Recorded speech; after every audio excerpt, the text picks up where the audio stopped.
Guys, alam nyo ba guys kung paano i-delete ang ating mga violation at saan makikita ito? Ito guys, sundan mo ang aking video guys hanggang dulo, panoorin mo guys. Upang makakatulong din ito kung paano mo ma-delete at makikita ang inyong violation. Ayan guys.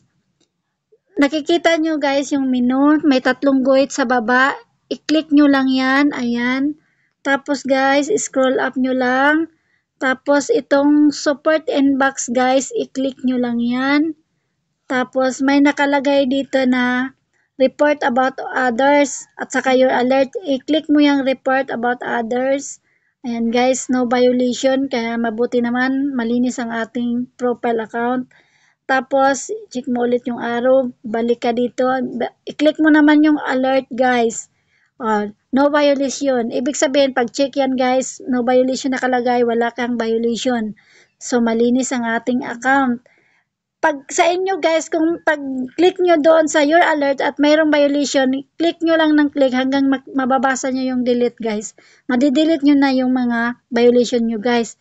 Yun lang guys, sana may naitulong ako sa aking tips ngayon guys. Ayan. Follow me for more updates guys.